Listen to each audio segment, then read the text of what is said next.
Political party के अलग अलग पार्टियों के लोगों, इस कवि सम्मेलन से आप ये सीख कर जाना कि आप किस जगह और किस राजनीति में पैदा हुए। देश में नरसिंह राव जी की सरकार थी, पूर्ण बहुमत की सरकार थी गठबंधन की। उसके बाद भी हमें जब जिनेवा में अपने पक्ष रखने का मौका मिला पाकिस्तान के सामने, तो कांग्रेसियों ने किसी कांग्रेसी को नहीं भेजा, सबसे अच्छा बोलने वाले हमारे कवि कुल के बड़े अटल बिहारी वाजपेयी को प्रतिनिधि बनाकर भेजा संयुक्त राष्ट्र संघ में।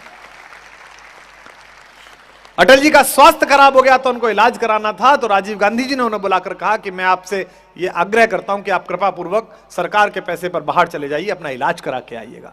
जब उन्होंने मृत्यु पर कविता लिखी थी, उस कविता को पढ़ने के बाद, और यहां बैठे हुए अनेक पार्टी के लोग बैठे हैं, उनके कहना चाहता हूं, नेहरू से बड़ा हीरो तो पैदा नहीं हुआ था आजादी के बाद। आज बात अलग है कि सुबह सुबह व्हाट्सएप विश्वविद्यालय पे एक सिलेबस उतरता है।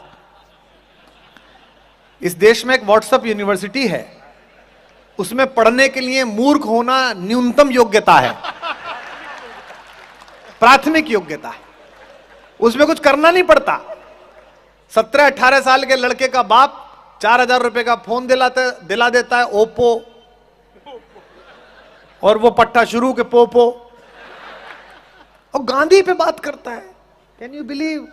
गांधी, 17-18 साल का लड़का गांधी को गाली देता है। यहां जवान लड़के बैठे हो तो उनसे कहता हूं, लातूर के बाहर खड़े हुए महाराष्ट्र पुलिस के दरोगा से जो वसूली कर रहा हो, जिस दिन उसकी आंख में आंख डाल के बात करने का साहस पैदा कर लो, उस दिन गांधी का नाम लेने की कोशिश करना। इतना बड़ा जादूगर पैदा किया इस देश।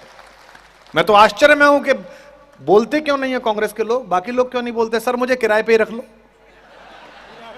हाँ, मतलब मैं पढ़ रहा था 1933 में गोलमेज सम्मेलन में बापू गए, जिस बात को कह के मैं संपत सरल को बुला रहा हूं, और मैं आशा करता हूं कि एक एक व्यक्ति इस पर मोहर लगाए जो आज मैं लातूर में कह के जा रहा हूं। 1933 में जब बापू गए तो ब्रिटेन के राजा से मिलने का समय तय हुआ, और ब्रिटेन का राजा ऐसा राजा नहीं था जैसी आज की महारानी है, 2/3 दुनिया का मालिक था, 2/3 दुनिया का, जिसको चाहे गर्दन काट दे, जिसको चाहे जमा करा दे। बापू से मिलने का समय हुआ।